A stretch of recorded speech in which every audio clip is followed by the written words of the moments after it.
اعوذ باللہ من الشیطان الرجیم بسم اللہ الرحمن الرحیم اللہم صلی علی محمد وعلی آل محمد۔ اللہ جل شانہ کا بے حساب کرم احسان اس ذات کا کہ جس نے ایک دفعہ پھر قرآن مجید سمجھنے کے لیے یہاں پہ ہمیں اکٹھا کر دیا۔ آج ہم انشاءاللہ 7واں پارہ سورہ المائدہ کی آیت نمبر 118 سے اپنا سبق شروع کریں گے۔ سورہ المائدہ آیت نمبر 118۔ اعوذ باللہ من الشیطان الرجیم بسم اللہ الرحمن الرحیم ان تعذبہم فانہم عبادک وان لم تغفر لہم فانک انت العزیز الحکیم۔ پچھلی آیات کے ساتھ یہ بھی آیات آخر رکوع ہے جو حضرت عیسیٰ علیہ السلام قیامت والے دن اللہ کے حضور سوالوں کا جواب دے رہے ہوں گے۔ اسی کے ساتھ آگے کہ پچھلی آیات میں ہم نے پڑھا تھا کہ اللہ تعالیٰ نے ان سے پوچھا تھا کہ کیا آپ نے یہ اپنی امت کو یہ دعوت اور یہ تبلیغ کی تھی کہ وہ آپ کو اور آپ کی والدہ کو الہ بنا لیں اللہ کو چھوڑ کر؟ تو ان کے جواب میں انہوں نے کہا یا اللہ تو بہتر جانتا ہے، اور میں تو اتنا بتا سکتا ہوں اگر تیرا حکم ہو کہ جب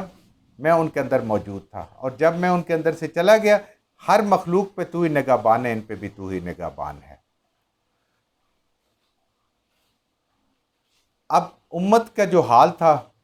وہ تو اپنی زندگی میں آپ نے دیکھا تھا، تو اب اللہ سے فرما رہے ہیں حضرت عیسیٰ علیہ السلام ان تعذبہم فانہم عبادک، اے اللہ تو اگر ان کو عذاب دے تو یہ تیرے بندے ہیں،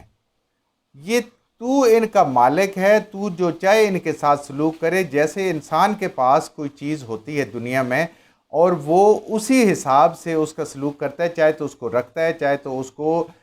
زندہ رکھتا ہے، چاہے تو ذبح کر دیتا ہے، جیسے چاہتا ہے اس کو کرتا ہے۔ تو یہ تیرے بندے ہیں، تو جو چاہے ان کے ساتھ سلوک کرے، تجھے کوئی پوچھنے والا نہیں ہے۔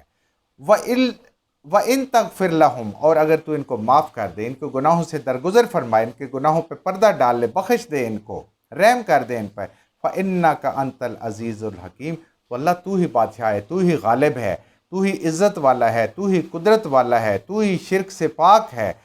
تو ہی شرف والا ہے، سب کچھ تیرا ہی ہے اور تیرے ہی حکم چلتا ہے، تو جیسے حکم کرے گا، اور تیرا ہر حکم حکمت کے ساتھ ہے، تیری مرضی ہے۔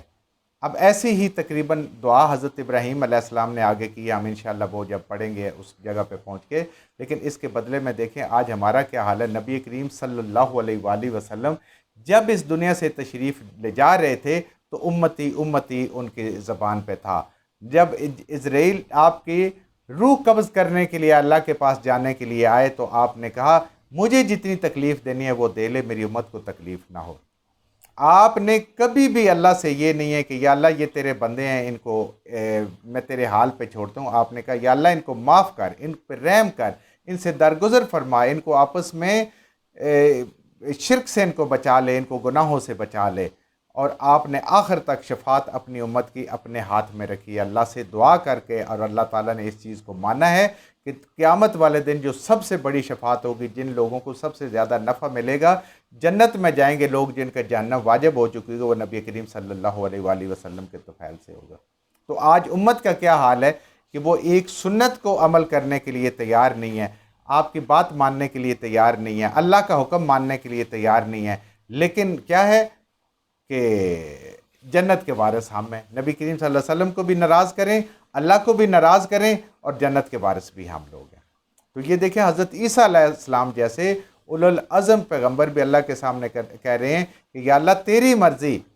تیرے بندے ہیں، تو ان کو معاف کر دے یا ان کو عذاب دے، تو جو چاہے کر سکتا ہے۔ نبی کریم صلی اللہ علیہ وسلم کہتے ہیں نہیں یا اللہ میری امت کو معاف کر دے، میری امت کو معاف کر دے۔ تو آج کم از کم ہمارے اندر اتنی غیرت ہو کہ جہاں سنت کا آئے کوئی بات ہو تو ہم فوراً اپنی عادت کو چھوڑ کے اس سنت کی طرف چلے جائیں۔ آج دنیا میں نعوذ باللہ نبی کریم صلی اللہ علیہ وسلم کی توہین کے لیے خاکے بن رہے ہیں۔ دنیا میں ہم 58 ممالک اسلامی ممالک ہیں، 100 کال 2 ارب کے قریب ہماری آبادی ہو گئی ہے، کسی کے کان پہ جوں تک نہیں دکھتی، زبانی جمع کرے تھوڑے چند ایک لوگ کرتے ہیں۔ قرآن کی بے حرمتی ہو رہی ہے، کسی مسلمان کی غیرت نہیں جاگتی، کسی حکومت کی غیرت نہیں جاگتی۔ ہمیں اللہ سے بھروسہ ختم ہو گیا، ان چیزوں پہ بھروسہ ہو گیا، تو یہ بات ہے۔ لیکن آج ہم اگر انبیاء کی دعاؤں کے ساتھ ہی اگر کمپیئر کریں کہ نبی کریم صلی اللہ علیہ وسلم کی اپنی امت کے لیے کیا تڑپ اور کیا درد تھا، تو پھر انسان کے لیے سنت پہ چلنا مشکل نہیں ہوتا، اللہ کا حکم ماننا کوئی انسان کے لیے مشکل نہیں رہتا۔ قال اللہ ہو، اس کے جواب میں اللہ نے بھی تو پھر فرمایا ہے نا، ھذا یوم، یہ آج کا دن ہے، کیونکہ یہ قیامت کے دن کی بات ہو رہی ہے، اور حضرت عیسیٰ علیہ السلام سے مخاطب ہو کے قرآن میں آ کے ہمیں بتایا جا رہا ہے کہ جو کچھ مرضی ہے عیسیٰ علیہ السلام کہیں، قال اللہ کہیں گے، اللہ فرمائیں گے، اللہ جواب آئے گا اللہ کی طرف سے، ھذا یوم، یہ آج کا دن ہے، قیامت کا دن ہے، ینفع، فائدہ دے گا، الصادقین صدقہم، سچے لوگوں کو ان کی سچائی فائدہ دے گی۔ اور سب سے بڑا سچ کیا ہے؟ اللہ ایک ہے، اللہ کی توحید، یہ سب سے بڑا سچ ہے۔ اللہ کے انبیاء کو ماننا سب سے بڑا سچ ہے، اللہ کی کتابوں کو ماننا سب سے بڑا سچ ہے، اپنی زندگیوں کو ان کے مطابق گزارنا یہ سب سے بڑا سچ ہے، اللہ کے اور اللہ کے کتاب اور سنت پہ چلنا، یعنی اللہ کے حکم ماننا، نبی کریم صلی اللہ علیہ وسلم کے طریقے پہ چلنا، یہ سب سے بڑا سچ ہے۔ اللہ فرمائیں گے کہ آج کے جو فیصلے ہیں، اللہ کے فیصلے ہیں، وہ صدق کے مطابق ہیں، وہ فیصلہ بھی حق پہ مبنی ہے، اور جو اس کا حقدار ہے اسی کو ملے گا، فائدہ اس کو دے گا، سچوں کو ان کی سچائی۔ اور سچا وہ ہوتا ہے جو خود سچائی پہ قائم رہتا ہے، آگے بڑھ کے سچائی کو لیتا ہے، سچائی کو تلاش کرتا ہے اور سچائی کو دوسروں تک پہنچاتا ہے، یہ ہے سچائی۔ لہم جنات تجری من تحتہا الانہار خالدین فیہا ابدا، ایسے لوگ جو سچے لوگ ہیں، جو راست باز لوگ ہیں، جنہوں نے دنیا میں بھی سچ کے ساتھ اپنا وقت گزارا اور آخرت میں بھی اللہ کے حضور پیش ہو گئے اس سچ کے ساتھ، آج ان کے لیے جنت ہے، باغات ہیں جس کے دامن میں نہریں بہ رہی ہیں، اور ہمیشہ ہمیشہ اس میں رہیں گے۔ وہاں پہ کسی کے کہنے پہ، کسی گروہ کے ساتھ ہونے پہ، کسی کا امتی ہونے پہ کوئی اور اپنا حسب نسب جو ہے کام نہیں آئے گا، وہاں سچوں کی سچائی ان کے کام آئے گی، جو سچ بولنے والے ہوں گے اللہ کی ذات کے بارے، انبیاء کے بارے میں، اللہ کے حکموں کے بارے میں، اور اس دنیا میں جہاں پہ بھی ضرورت پڑی گواہی کے بارے میں، وہ سچے لوگ فائدہ اٹھائیں گے۔ رضی اللہ عنہم ورضوا عنہ،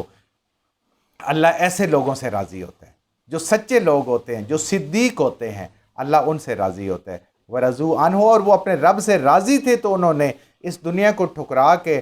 جھوٹ کا ساتھ نہیں دیا، سچ کا ساتھ دیا۔